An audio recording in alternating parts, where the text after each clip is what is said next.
Having practiced in critical care for the past 10 years, my focus has been on mitigating perceived barriers to mobilization and rehab. Some of the things that we're doing differently at UVA in regards to bridging the gap for our heart transplant patients, the ones that require a balloon pump with femoral access, we just get them up and moving with an interdisciplinary team to ensure that it's safe and effective. We use a standing bed, and that standing bed allows that person to come to a standing position through verticalization, and through that, we're able to walk off the bed and start walking down hallways. We've had roughly 140 ambulation trials and roughly 200 meters per ambulation trial. The winner, per se, at this point is about 900 meters, and that's in one session. That's a guy who couldn't breathe before the pump, and now he's able to walk 900 meters with family.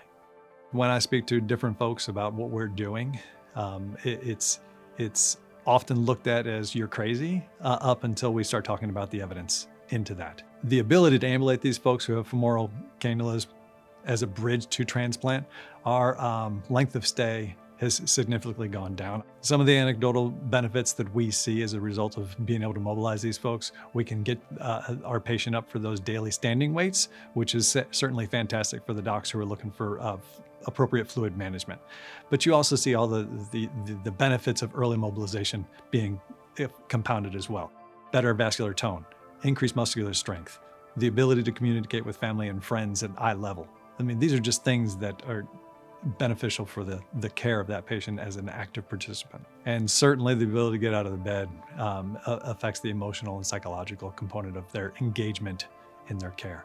If patients are strengthened and ready for the surgery, their time to home is a lot sooner. In trying to determine when they're ready to ambulate, we look at the patient as a whole, and if they can tolerate verticalization, that's what we'll start with. If they can tolerate rolling in the bed to get on and off of bedpan, we're assessing strength and ability to follow commands, that sort of thing.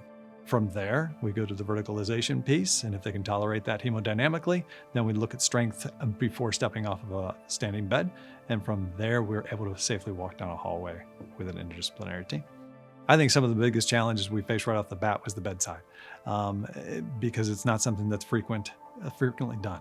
The very first individual that we were going to get up and ambulate, we had gotten the doc's approval, and I had gone in there and spoken to the patient about that, but nursing was much more vocal and hesitant at the time. The next day he ambulated for the first time. The day after that, we walked outside. And so you could actually, it was palpable, the buy-in that became unit-based.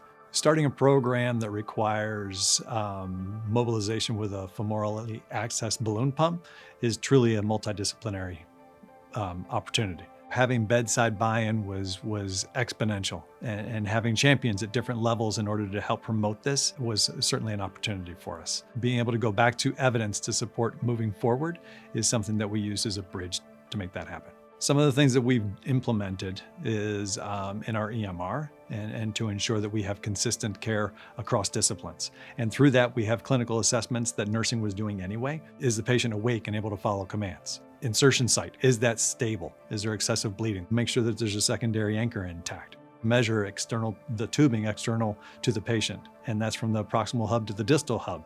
If that changes, then we alert providers. Pulses, cap refill, edema, warmth of the both extremities. And we also look at radial pulses to ensure that the balloon is not migrated pre-ambulation. Post-ambulation, we go through some of those same aspects to ensure that there hasn't been migration and no changes clinically. If there is concern, there's certainly a post-ambulation x-ray, but we have not seen a lot of migration that is significant. Regarding infection rate pre and post the ambulation piece, I don't think there has been a significant increase, and I've not heard of that from some of our multidisciplinary team. I like to be able to practice at the top of my profession, and this was one of the opportunities to do so at our institution. The most persuasive piece of this is watching the patient become more actively engaged in their care.